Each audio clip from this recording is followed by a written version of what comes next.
Welcome to today's episode of Two Pigs in a Pod, recording live at Fit Show 2025. I'm George Lewis, editor at the People in Glazing Society, or more commonly known as PiGs, and I'm your host. I'm delighted to welcome onto the show today Barry Halpin. Welcome to the show, Barry. Thanks very much, George. So, as we always do with our guests, is for them to introduce themselves and what they do within our wonderful industry. So, my name is Barry Halpin. I'm one of the directors at UAP. I've been at UAP for 12 years. I've been in the industry for 25 years, selling hardware for 25 years. So look around here now and know most of the hardware companies here. I've either worked for them or competed against them. It's an industry that's given me a career. You know, before this, I was a spray painter. Nothing to do with this at all. But this has given me a career and the lifestyle that I have now. Yeah. Nice. And going back to the start, your first role in the industry, what was that? Working for Avocet. Okay. Avocet Hardware. We've got a stand here. I was a spray painter. Got made redundant. I was working in engineering at the time, and it was at the time, so that was 99, 2000. And it was engineering was not in a good place in the UK. Picked up a local newspaper on my way home when I was 21 at that point, and saw an advert for Avocet. Yeah. Went to work at Avocet, and what Avocet were really good at, and have always been good at, and they've become almost like a breeding ground for this industry, particularly in Yorkshire and the North, is they were really good at training people that came through the doors. I spent 5 years at Avocet before moving on to do an external role, but it's kind of invaluable, that initial 5 years within the industry and learning about the products. Okay, and what was your first impressions of the industry? Obviously you said you knew about Avocet through, being in the local area, but when you first got into it, when you was in the deep end of such, what was your first impressions? It was because it was so different and because it was so vibrant in comparison with what I had been doing. I'd been a spray painter in an engineering firm which was dust and grease for 5 years, and then when I went to Avocet, it was a big open plan office, and it was very almost American, and it was hitting the sales and doing the numbers, and it was kind of extreme sales, if you like. But it was chalk and cheese, but I loved it from day one, and just the environment itself was very good. Nice. And moving on to where you are now, obviously you say you've been at UAP for many years now. Yeah. For those that don't know, there can't be many, but who are UAP and what do they do? So ultimately we are a manufacturer distributor of window and door hardware. So I've been with them 12 years. We've had a couple of acquisitions along the way, but now we have basically a one-stop shop for window and door hardware, ranging from white PVC door handles up to high-end specification and TS008 fire-rated letter plates. Again, like I say, we've acquired a few businesses over the years, which has put us in a kind of a strong position within the industry, particularly within kind of new build and fire-rated hardware. That's kind of our niche, our kind of sweet spot, really. So, but we do deal with other aspects of the industry as well. Yeah, I guess hardware can be quite small. Obviously, parts of the door or window, but how big is the hardware sector of the glazing sector? I mean, it's huge, but it's not just the glazing sector itself. We deal with we have an agreement with Eurocell, so we supply hardware into the Eurocell branches as well. And actually, hardware sales in the UK, I've been told that apparently kind of 80% is outside of fenestration. Okay. So that's the RMI market, repair market, and everything that goes alongside that. So the actual fenestration market only equates to 20% of the hardware sales in the UK. So that it is important for fenestration, but everybody needs repair products. Everybody needs to replace a door handle, a cylinder, because your doors are outlasting your furniture nowadays. So, so that's a big part of it as well. Okay, and obviously the technology is changing, all the time. Like, how do you stay up? Obviously, a person that sells directly to people, how do you stay up to date with technology? Things like this as well. We have to keep an eye on Fit Show. We have our own range of electronic hardware. So we have Ionic, which is a lock that will lock, unlock, tell you whether it's locked, closed, Airbnb functions. It's almost kind of high end.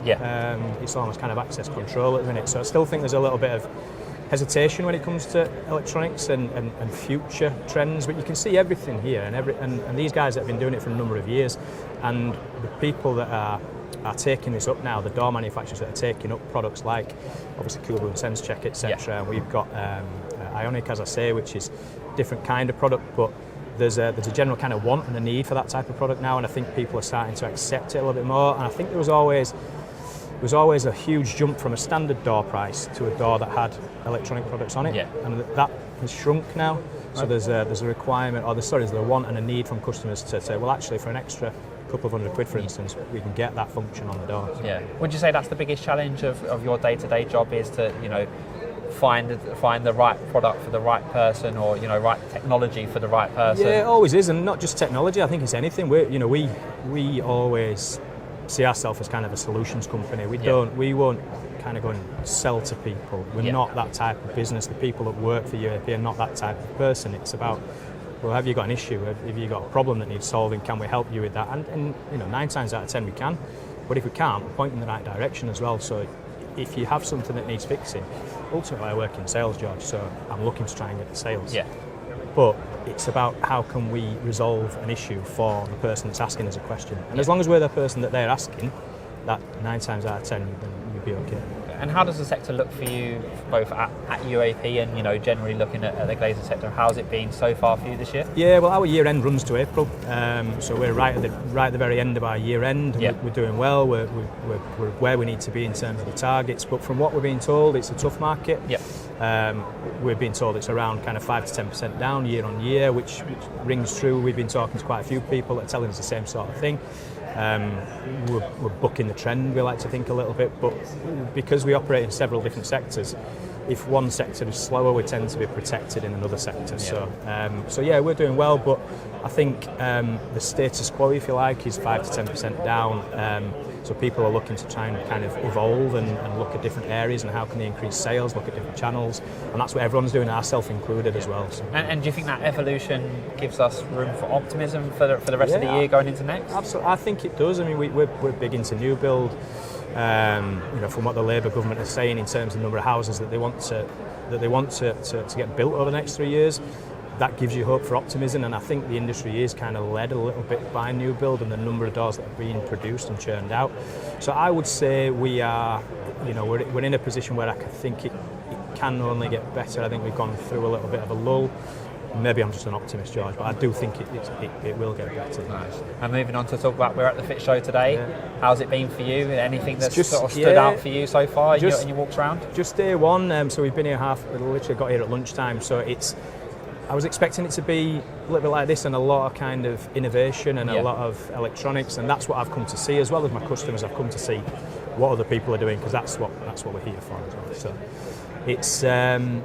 it's very much like I expected. I think tomorrow will be the big day, obviously. Wednesday will be the big day that we'll see a lot more people here. I've seen a lot of my customers here already today. Nice. And I've seen a lot of competitors here today as well, which is good, and we chat with everyone, and I think it's good to know what other people are doing, not just your own business, because we want to understand the market. And it is, it's a good show so far. Yeah. Personally, what do you like about the Fit Show? What brings you here, year on year or every show? Well, generally we exhibit. Yeah. We chose not to this year just because we had fire safety event 2 weeks ago. So we had a lot of customers at fire safety event.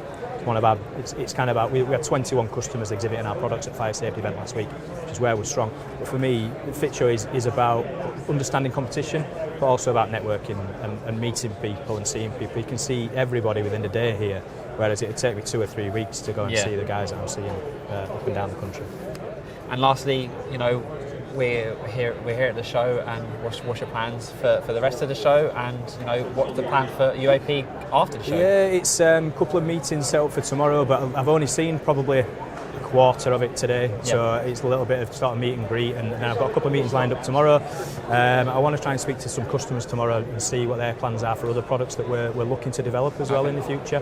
But as far as UAP go in the future, it's much the same as what we're doing now, and we're focused on fire and security and innovation, and that's where I think we'll see a lot of growth over the coming years as well. So we're just in development of a lot of new products as well. We were the first to get the most recent kite mark for past 24 cylinders, or TSW07 cylinders. Been working on that for over 18 months, got a certificate through a couple of months ago. So we're going to do a lot of progression about transferring customers over to the new cylinder when they need to, and then things like TSW08 development. And so it's all to do with innovation and product development. Really. Nice. And lastly, if you weren't in the glazing sector, you said you was a spray painter before, do you think you'd still be in that industry, or where do you think your road may have taken you if you hadn't been in the glazing sector? I had no idea that I was going to end up in the glazing sector, so if I'd have picked up a different newspaper on the way home from being made redundant, then maybe I could have been doing something else. But maybe if I'd have picked up golf news or something, I could have taken up golf and been a pro golfer. Nice. Well, thanks very much, Barry. We're going to move on to our quick fire question round now. Right. It's very simple, as you see on every episode. It's just quick fire questions. And first thing that comes to your head, one word, one sentence answer. So first thing we say is, do you prefer talking over email or by phone or in person, I guess, at the show? In person, definitely in person, yeah. What's your favourite day of the week? Sunday. Nice. What's the last thing that you Googled? Last thing I Googled was probably the address of a walk we did on Sunday with my wife and my daughter and my dog. Yeah. Nice. Yeah. What's your favourite product that UAP have, if you had to pick a favourite product? It's the go-to, it's cylinders. Yeah. So a freeze guard cylinder. Yeah. Nice. When do you feel most in the zone? Are you a sort of a morning person or a night owl doing work late at night? I would say an evening. Yeah, I'd say evening person. Really, I think that's probably the best time of the day. Okay. And lastly, where's your favourite place to visit in the world or in the UK? In the world, the place I've been to the most is Sorrento. We got married in Sorrento, and it just feels like home when you get there. Nice. Perfect. Well, thanks very much, Barry. For our last bit of the podcast, we like to get our guests to give a shout out to anyone. It can be friends, family, people in the industry, people who are out of the industry. So if you want to fire down to that. Just a shout out to everyone at UAP. I know how hard you're working at the minute. Keep it up and let's finish the year strongly. Well, that's it for today. Thanks again for Barry for joining us. It was really enjoyable to hear about your career and what could have been your career, and obviously the future, past, present and future of UAP.